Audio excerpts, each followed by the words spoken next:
اذ قالت امرأة عمران رب انی نذرت لك ما في بطني محررا فتقبل مني انك انت السميع العليم فلما وضعتها قالت رب انی وضعتها انثى والله اعلم بما وضعت وليس الذكر كالانثى وإني سميتها مريم وإني أعيذها بك وذريتها من الشيطان الرجيم۔ جبکہ عمران پدر مریم کی بیوی نے حالت حمل میں عرض کیا کہ اے میرے پروردگار، میں نے نظر مانی ہے آپ کے لیے اس بچے کی جو میرے شکم میں ہے وہ آزاد رکھا جاوے گا، سو آپ مجھ سے بعد ولادت قبول کر لیجئے، بے شک آپ خوب سننے والے خوب جاننے والے ہیں۔ پھر جب لڑکی جنی حسرت سے کہنے لگی اے میرے پروردگار، میں نے تو وہ حمل لڑکی جنی، حالانکہ اللہ تعالیٰ زیادہ جانتے ہیں اس کو جو انہوں نے جنی، اور وہ لڑکا جو انہوں نے چاہا تھا اس لڑکی کے برابر نہیں، اور میں نے اس لڑکی کا نام مریم رکھا، اور میں اس کو اور اس کی اولاد کو اگر کبھی اولاد ہو آپ کی پناہ میں دیتی ہوں شیطان مردود سے۔ سورہ آل عمران کی آیت نمبر 35 اور 36 دو آیات کریمہ آپ کے سامنے تلاوت کی گئی، اس کا ترجمہ بیان کیا گیا۔ ان دونوں آیات میں حضرت مریم علیہ السلام کی پیدائش کا ذکر ہے۔ اصل میں ذکر تو حضرت عیسیٰ علیہ السلام کا ہونا ہے، لیکن حضرت عیسیٰ علیہ السلام کے ذکر سے پہلے اللہ تعالیٰ نے حضرت مریم علیہ السلام کی پیدائش کا ذکر کیا ہے، اور تفسیر ابن کثیر کے اندر لکھا ہے کہ حضرت مریم علیہ السلام کی والدہ جن کا نام حنہ بنت فاقوس تھا، باپ کا نام عمران تھا کر میں نے ذکر کیا، یہ بے اولاد تھی۔ ایک مرتبہ اپنے گھر میں تھی تو دیکھا کہ چڑیا اپنے بچے کو پیار کر رہی ہے، دانا چگ رہی ہے، تو ان کے دل کے اندر جوش پیدا ہوا، ولولہ پیدا ہوا، اور اسی جوش اور ولولے کی حالت میں انہوں نے دعا مانگی اولاد کی، تو اللہ تعالیٰ نے ان کی دعا کو قبول کر لی۔ اللہ تعالیٰ نے خلوص کے ساتھ مانگی ہوئی دعا کو قبول کر لیا۔ تو انہوں نے جب دعا مانگی تو ان کو حمل ٹھہر گیا۔ جب حمل ٹھہرا تو انہوں نے منت مانی، یا اللہ میرے پیٹ میں جو حمل ہے اور لڑکا اگر ہوگا تو میں اس لڑکے کو بیت المقدس کی خدمت کے لیے وقف کر دوں گی۔ پہلی شریعتوں میں یہ جائز تھا، ایک بچے کو عبادت کا یہ بھی طریقہ تھا، ایک بچے کو میں بیت المقدس کی خدمت کے لیے وقف کر دوں گی۔ انہوں نے یہ نظر مانی، منت مانی۔ اس کے بعد جب بچہ پیدا نہیں ہوا، لڑکی پیدا ہوئی، تو انہوں نے حسرت سے اور جو ہے بڑے ہی افسوس کے ساتھ انہوں نے کہنا شروع کیا، یا اللہ تو جانتا ہے کہ میں نے ایسی نظر مانی تھی، منت مانی تھی، میں اپنے بچے کو بیت المقدس کی خدمت کے لیے وقف کروں گی، یہاں تو بچہ ہوا نہیں، بچی ہوئی۔ پہلے زمانے میں بھی یہ حسرت تھی کہ لڑکا ہو، آج بھی دیکھیے یہی کوشش ہوتی ہے زیادہ سے زیادہ لڑکا ہو لڑکی نہ ہو۔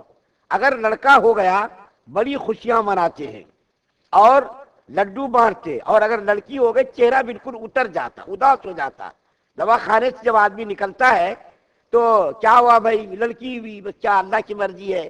لڑکا اگر ہوا، لڑکا ہوا، بڑی خوشیوں کے ساتھ کہتا ہے لڑکا ہوا، پھر اس کے لیے لڈو بھی تقسیم کیا جاتا۔ لڑکی اور لڑکے کے درمیان یہ فرق کرنا یہ کم ذہنیت کی علامت ہے، یہ اچھی علامت نہیں ہے۔ اگر آپ ہی بتائیے، میں انصاف سے میں پوچھتا ہوں، اگر دنیا کے اندر لڑکا ہی لڑکا ہونے لگے پھر اولاد کہاں سے ہوگی؟ نواسے، پوتے، پوتریاں، نواسیاں کہاں سے آئیں گے بتائیے؟ لڑکی ہے تو نا، لڑکی ہے تو کبھی بہو بنتی ہے، کبھی بیٹی بنتی ہے، کبھی بیوی بنتی ہے۔ لڑکی کے ذریعے سے تو دنیا قائم ہے۔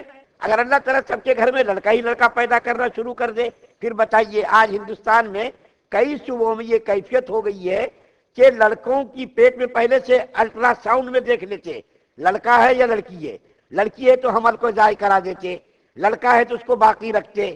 اس سے کیا ہو رہا، دونوں کے تناسب میں بڑا فرق آ گیا، لڑکا لڑکی کے تناسب میں دونوں میں فرق آ گیا۔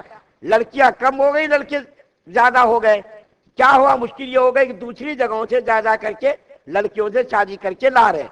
تو یہ کم ذہنیت کی جو علامت ہے، یہ ہندوؤں سے یہ تصور اور یہ خیال آیا ہے، اس ذہنیت کو بالکل ہی مٹا دینا چاہیے۔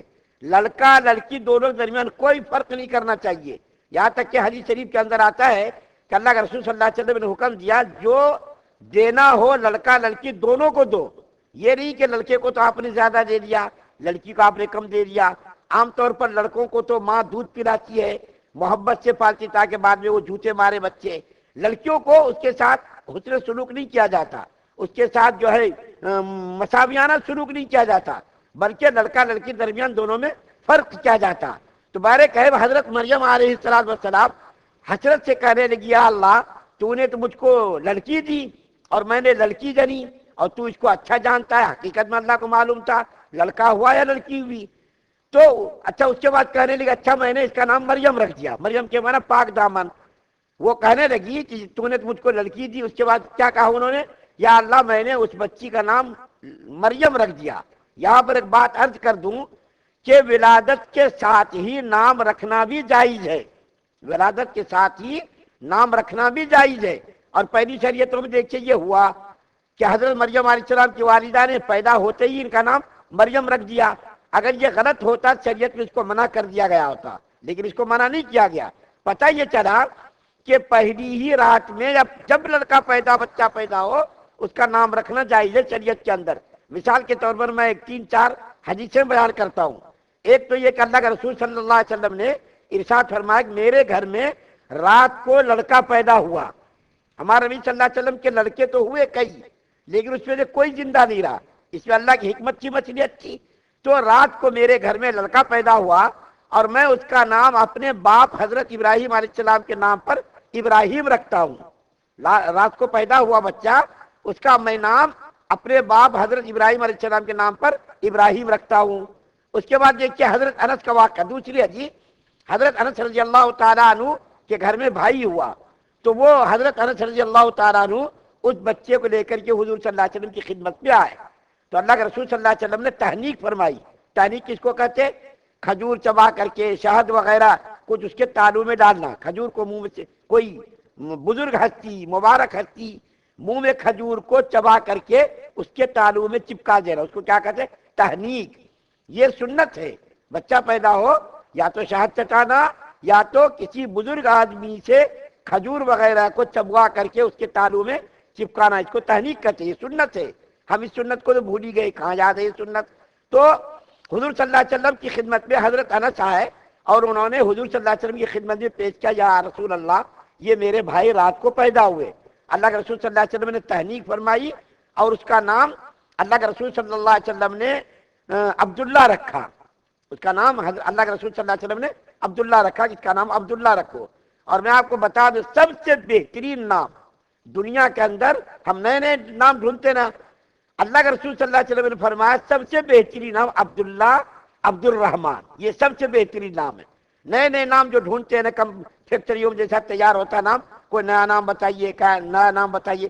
شریعت تو 1400 سال پرانی ہو گئی, نیا نام ڈھونڈ کر ہم کہاں چلائیں گے بھائی. تو عبداللہ رکھا. اس کے بعد ایک اور صحابہ ہے, انہوں نے بھی بچے کو پیش کیا. تو اللہ کے رسول صلی اللہ علیہ وسلم نے فرمایا ان کا نام عبد الرحمان رکھو. ان کا نام کیا رکھو, عبد الرحمان رکھو. اس کے بعد ایک صحابی اور ایک دن ہے, یہ سب ایک ہی دن نہیں آئے بلکہ وقفے وقفے سے آئے. اسید بن حضیر رضی اللہ تعالیٰ عنہ بڑے مقام کے صحابی ہے. ان کے گھر میں بچہ پیدا ہوا تو اللہ کے رسول صلی اللہ علیہ وسلم کی خدمت میں انہوں نے پیش کیا, یا رسول اللہ صلی اللہ علیہ وسلم میرے گھر میں بچہ پیدا ہوا. تو اللہ کے رسول صلی اللہ علیہ وسلم نے فرمایا اس کا نام منذر رکھو. اس کا نام کیا رکھو, منذر رکھو. منذر کے معنی ڈرانے والا. تو بارے کہے جس دن بچہ پیدا ہو اسی روز نام رکھنا بھی جائز ہے, اور 7ویں دن نام رکھنا عقیقہ کرنا یہ سنت ہے. اللہ کے رسول صلی اللہ علیہ وسلم کی پیدائش کے 7ویں دن عقیقہ بھی کیا گیا اور جو ہے اللہ کے رسول صلی اللہ علیہ وسلم کا نام بھی رکھا گیا. تو 7ویں دن نام رکھنا سنت ہے.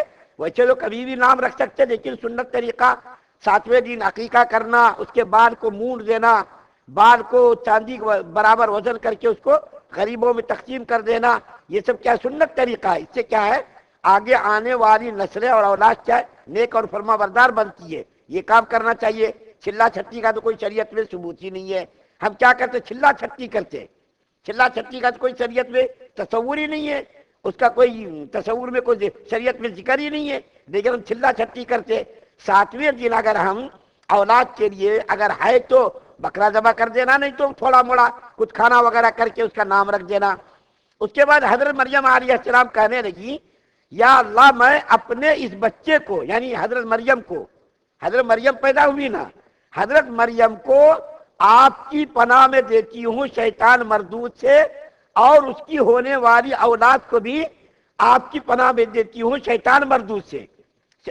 حدیث شریف کے اندر آتا ہے جب پیدا ہوتا ہے تو شیطان بچے کو کچوکے لگاتا ہے، ٹھوکا مارتا ہے، اس سے کیا ہوتا ہے بچہ چیخنے لگتا، چلانے لگتا۔ رات کو بھی دیکھتے کبھی کبھی بچہ اچانک چلانے لگتا، اچانک ڈر جاتا، شیطان کچوکے لگاتا ہے، شیطان ٹھوکا مارتا ہے، شریعت میں ہے۔ لیکن حضرت مریم علیہ السلام کو اور حضرت عیسیٰ علیہ السلام کو اللہ نے شیطان مردود کے اثرات سے اللہ تعالیٰ نے ان کو محفوظ رکھا۔ حضرت مریم کو بھی اور ان کی جو اولاد ہے حضرت عیسیٰ علیہ السلام ان کو بھی شیطان مردود سے اللہ تعالیٰ نے محفوظ رکھا۔ عام طور پر جب بچے پیدا ہوتے ہیں تو بچوں کو شیطان کچوکے لگاتا، اس لیے دعا وغیرہ پڑھ کر کے پھونک دینا چاہیے، قل اعوذ برب الفلق، قل اعوذ برب الناس وغیرہ۔ شیطان کچوکے لگاتا، شیطان اثرات ڈالتا ہے، اس کی وجہ سے بچے کو کبھی کبھی پریشانی ہوتی ہے۔ لیکن اللہ تعالیٰ نے حضرت مریم علیہ السلام کو اور حضرت مریم علیہ السلام کی اولاد حضرت عیسیٰ علیہ السلام کو اللہ تعالیٰ نے شیطان مردود سے محفوظ رکھا۔ شیطان نے کوشش کی لیکن اللہ تعالیٰ نے حفاظت فرمائی۔ تو بارے کہ حضرت مریم علیہ السلام کی پیدائش کا ذکر کیا گیا ہے، آگے بھی اس کی جو ہے پرورش کا ذکر ہے، اللہ تعالیٰ نے اس کی پرورش کیسا کی اور غیب سے کھانا اس کے لیے کیسا آتا تھا، آگے کے آیت میں اس کا ذکر ہے۔ سبحان اللہ و بحمدہ، سبحانک اللہم و بحمدک، ونشہد ان لا الہ الا انت۔